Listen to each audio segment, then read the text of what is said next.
Hello, everyone.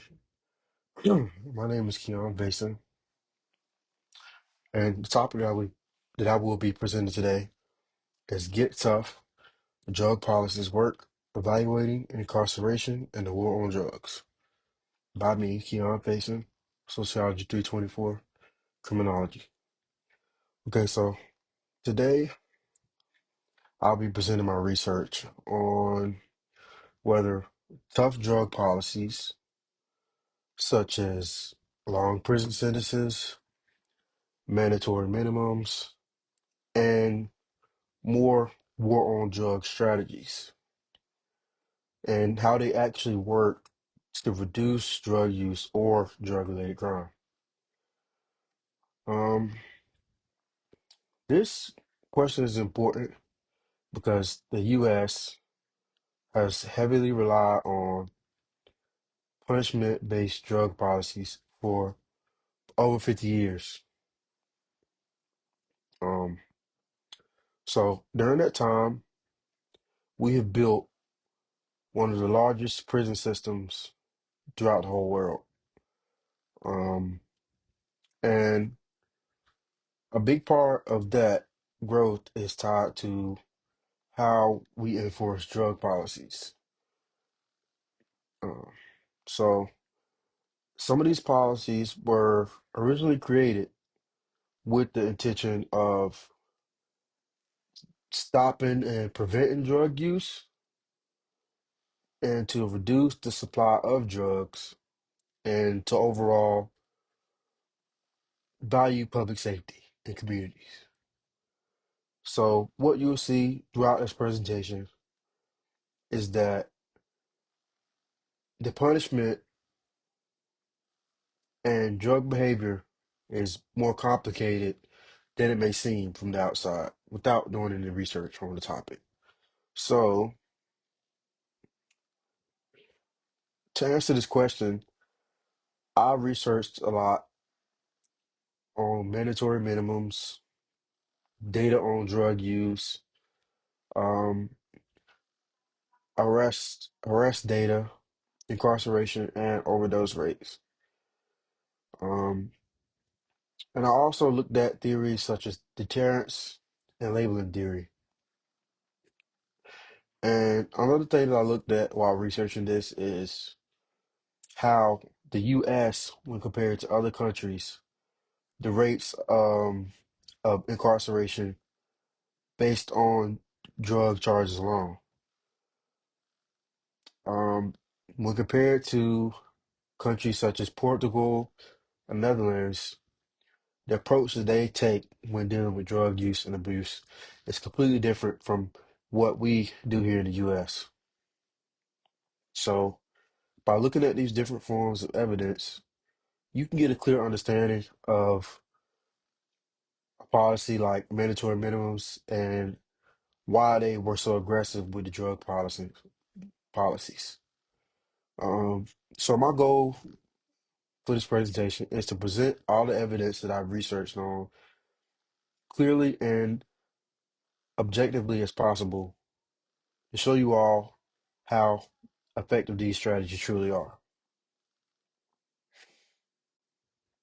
So background. The war on drugs emerged in the 1970s. There was an increased usage of drugs such as crack cocaine, heroin, LSD, and marijuana. So, these drugs were, of course, linked to overdose deaths and increased crime within major cities such as New York and Chicago, which are big cities. Um, so, the war on drugs targeted black and brown communities and it increased crime within major cities such as.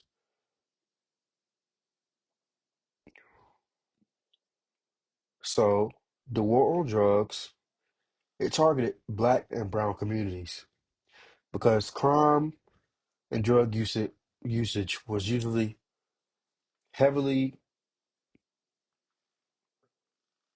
used in those areas. Um,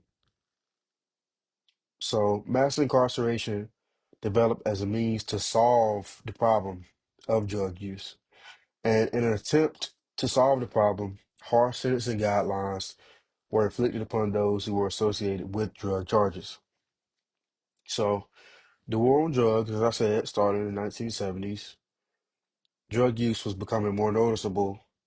Drugs, as I mentioned, crack cocaine, LSD, and marijuana, they were getting a lot of attention, and they were directly linked to overdoses and a numerous amount of deaths. So, a big part of the problem was that drug use and crime became associated with black and brown neighborhoods, even though drug usage existed everywhere. And because of this policy and how it heavily focused on those communities, it led to the growth of mass incarceration, where the solution became to arrest and lock up as many people as possible for drug related offenses. Harsh sentencing laws were created with the idea that severe punishment would fix the problem, but these policies often didn't address the real cause of drug use or addiction. Let's move on. So here's a question. Do tough drug policies, i.e., lengthy prison sentences, mandatory minimums, sentencing, and war on drugs effectively reduce drug use/crime? So from what I found, long prison sentences, mandatory minimums, and the aggressive war on drugs did not effectively reduce any drug use or drug-related crime. So, research on deterrence finds that the increasing severity of punishment has little to no impact because drug use is driven by addiction, poverty, trauma, and social disadvantage, not rational decision making. And studies show that mandatory minimums and harsh sentencing primarily target low-level drug users and street-level sellers rather than major drug traffickers, meaning the larger drug markets continue to operate with little disruption. And drug availability in the US has remained stable or even increased over the past couple decades, despite the massive investments in punish-based enforcement. Overdose deaths have also risen significantly, and recidivism rates, for drug users remain high, demonstrating that incarceration does not address the underlying causes of drug use. By contrast, countries using public health harm reduction and treatment-focused approaches consistently show lower rates of addiction, overdose, and drug-level crime. Overall, the evidence suggests that punitive, get tough policies are costly, ineffective, and often counterproductive. More effective strategies come from treating drug use as a public health issue, not a criminal justice issue. One film that I like is called The 13th, and it connects close to what I'm presenting here today. This film shows how the war on drugs in the 70s and 80s helped fuel mass incarceration, especially through policies like mandatory minimums, harsh sentencing laws, and the three strikes rule. It explains that these policies targeted black and brown communities the most, even though drug use rates were similar across all racial groups. The 13th also highlights how most of these get tough laws were driven by political fear and law and order campaigns, rather than evidence that harsh punishment actually reduces drug use or crime. The film also talks about things like zero tolerance policies and increased drug patrols in certain neighborhoods, like I mentioned before, those brown and black neighborhoods. And it aligns with the strategies that I discussed. The documentary also argues that punishment focused approaches didn't harm any drug availability or drug harm, as I've also mentioned before. Another thing my research shows, overdose deaths kept rising and drug markets stayed strong, even during the height of the enforcement. And overall, the film supports the main idea of my presentation. That get tough drug policies didn't solve the problem. Instead, they created long-term racial disparities, damaged communities, and contributed heavily to mass incarceration without reducing drug use or drug-related crime. So what counts as get tough policies? Get tough policies are laws that were put in place to attempt to deter drug usage and dealing lengthy sentences, mandatory minimums for certain drugs, etc. So one example is the three-strike law. So a life sentence is initiated upon receiving your third felony, whether that be any crime. Secondly, no tolerance drug policies. Having low-level drugs such as marijuana and receiving an aggressive lengthy sentence just for possessing it. Increased drug patrolling, significantly, specifically targeting those in areas where crime is the highest, and rounding them up and placing them in jail. So, get tough drug policies were created with the idea that harsh punishment would stop people from using or selling drugs overall. These include things like long prison sentences, mandatory minimums, and force judges to give a certain number of years for specific drug offenses. One major example is the Three Strike Law, as I mentioned. Uh, Someone receives a life sentence, meaning 25 years. They have since changed that law, I believe. But on upon receiving your third felony, you receive a life sentence. It doesn't matter what the crime is, as long as it is a felony, you will receive a life sentence. Um, Zero tolerance drug laws. People can receive lengthy sentences for having small amounts of drugs, such as marijuana, which is it's here in North Carolina it's not legal, but in states such as California and Virginia, I believe marijuana is legal. Um, so having small amounts and then receiving, say, 20 years, that's excessive. That's an excessive prison sentence for a low-level drug such as marijuana. Uh, so police enforcement also increased during those times in neighborhoods, as I mentioned before, those black and brown neighborhoods. So officers patrol these areas, specifically seeking out those who they assume may be drug users or drug dealers. And their overall goal was to deter crime, but they were specifically targeting these black and brown neighborhoods. Okay, so mandatory minimums. Mandatory minimums require fixed prison sentences for certain drug offenses, removing judicial discretion. Research shows that mandatory minimums did not reduce cocaine or crack use from 1985 to 2013, despite the harsh penalties for those crimes and those drugs. Um, these laws often punish low-level drug offenders and not major traffickers, making the whole purpose of it inefficient for crime control. Mandatory minimums significantly contribute to the growth of federal prison population. Racial disparities are severe. Black and Latino defendants are more likely to be charged with offenses that trigger mandatory minimums. Research suggests that mandatory minimum during incarceration may be criminogenic, increasing recidivism for some individuals. Studies find no clear public safety benefit from long mandatory sentences compared to treatment-based interventions. Mandatory minimums are laws that force judges to impose fixed prison sentences for certain drug offenses.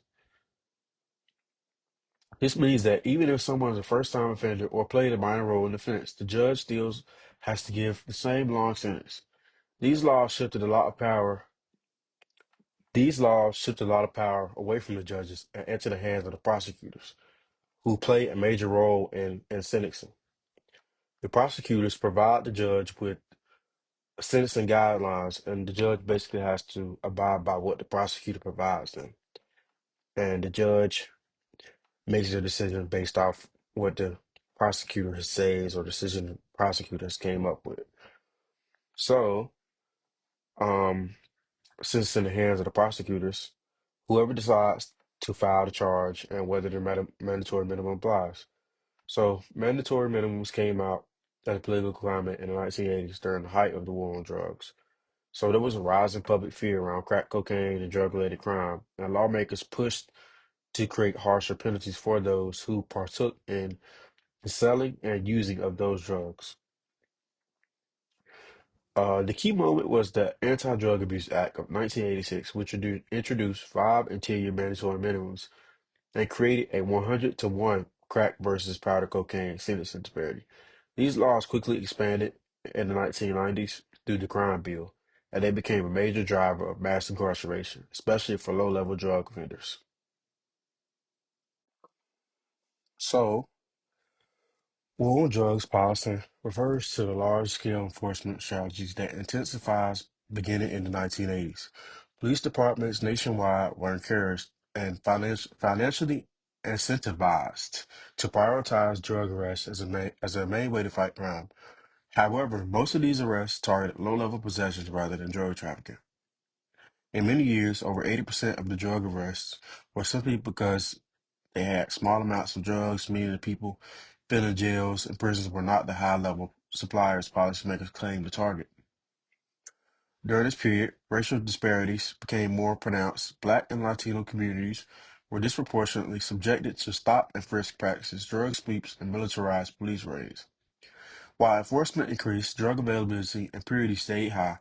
Markets were very resilient, quickly replacing arrested street-level dealers with new ones. At the time, overdose deaths continued to rise, suggesting that aggressive policing did not meaningfully reduce drug harm. Research also shows that the war on drugs policing policy damaged trust between communities and law enforcement.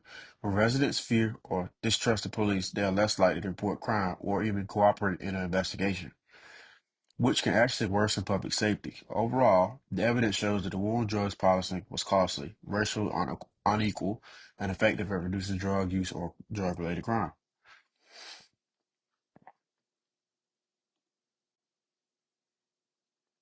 International comparisons. So, the U.S. has the highest incarceration rates among any other country. 541 per 100,000 residents in the United States are incarcerated. In the United Kingdom, they have a prison population rate of 134 per 100,000 individuals, which is lower than the U.S. Japan, amongst the three, has the lowest, with 36 being in prison per 100,000 individuals.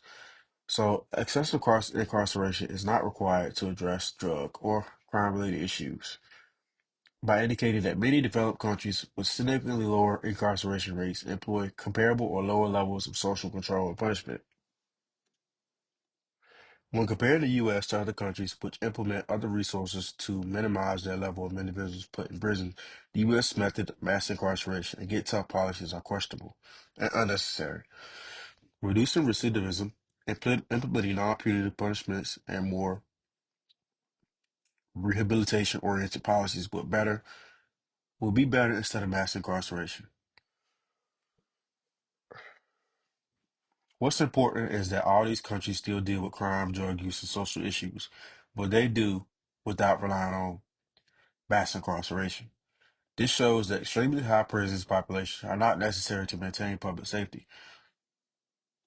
Many developed nations use approaches like rehabilitation, diversion programs, social support, and non-punitive drug responses, and they still have much lower incarceration than the U.S.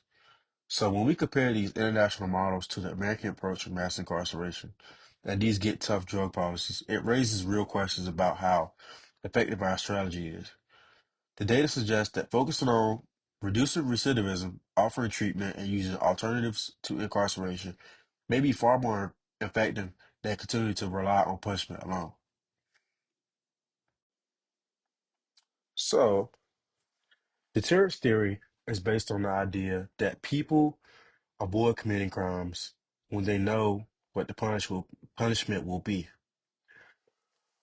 Um, so this logic behind these tough drug policies, like prison sentences and mandatory minimums, the assumption is that if the consequences are harsh enough, people would stop selling drugs or have anything to do with drugs in general. But as all the research that I presented shows, it hasn't happened. The severity of sentencing for drug crimes hasn't deterred the drug market or how many people use drugs actively. And the reason is because drug use isn't a rational or calculated decision. It's linked with trauma, addiction, and impulsive behaviors. So when someone is using drugs, they're not thinking about long-term consequences or cost benefit decisions when they're doing drugs in that moment. It's driven by addiction and impulse. So they are not thinking about, oh, I may get prison time if I get caught with XYZ amount of drugs. You just don't think about that when you're under the influence. The addiction is blocking out all of your rational thoughts. So you're not thinking about the consequences or cost benefit, as I said. You're not thinking about any of that. So an example of this, the mandatory minimum sentence of crack cocaine in the 80s, the sentences were harsh and they were supposed to deter people from selling crack. But as results show time and time again, they didn't. Uh, so drug use is driven by addiction and not fear of punishment, and which is why the deterrence theory doesn't line up with how drug behavior actually works.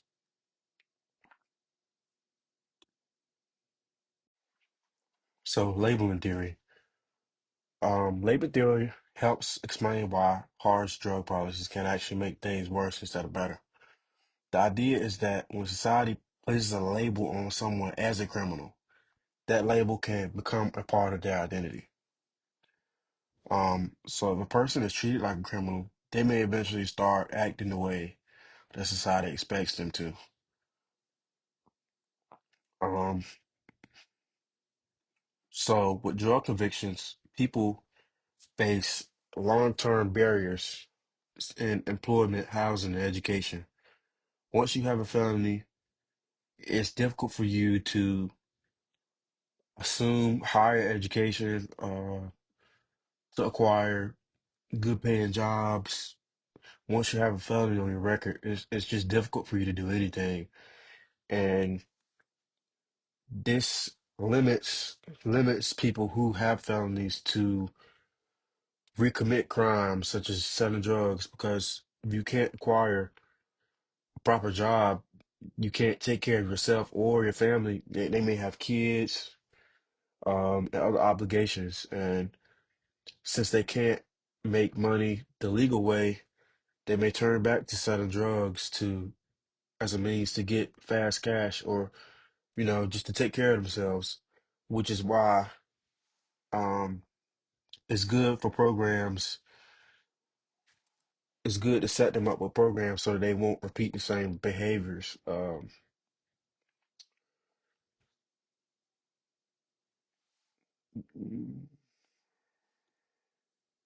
So drug convictions lead to long-term barriers for employment, housing, education, as I mentioned.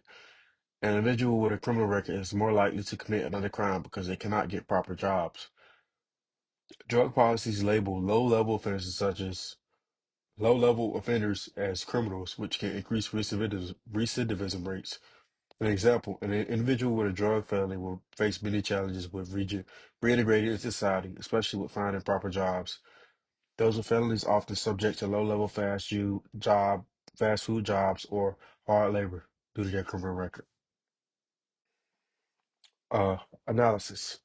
The overall evidence suggests that get tough drug policies function more as symbolic political tools rather than effective crime reduction strategies, prioritizing the appearance of control over measuring public health outcomes. Long-term patterns indicate that punitive fails to disrupt drug markets, which rapidly adopt by replacing low-level drug dealers, reflecting the structural resilience of illegal drug economies rather than individual failings. By emphasizing punishment instead of treatment, U.S. drug policies reinforces the cycle of social inequality, disproportionately affecting marginalized communities while offering limited pathways to recovery.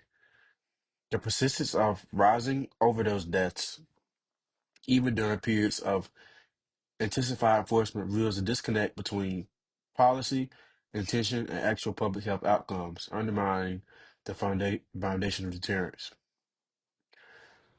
Comparative international evidence shows that societies with lower incarceration rates, welfare, or health infrastructures achieve better drug-related outcomes without relying on punishment, challenging and the assumption that severity is necessary for safety. So to wrap up the evidence across all the research I looked at, it shows that get tough policies really didn't achieve the results they promised. Policies like mandatory minimums, long drug sentences, aggressive war on drugs, policing did not significantly reduce drug use or drug-related crime. Instead, they mostly punished low-level users and dealers while major drug trafficking continued. These policies also had major social consequences, especially for the Black and brown communities, who were disproportionately targeted and incarcerated. At the same time, drug availability and overdose rates continued to rise, which shows that punishment alone doesn't address addiction or the economic and social factors behind drug use.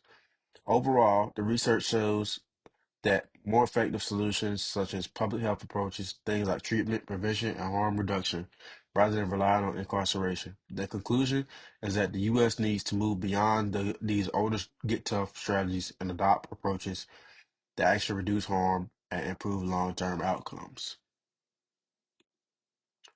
And here's my bibliography of all the sources that I use for this assignment. Thank you for watching this video, and you have a good day.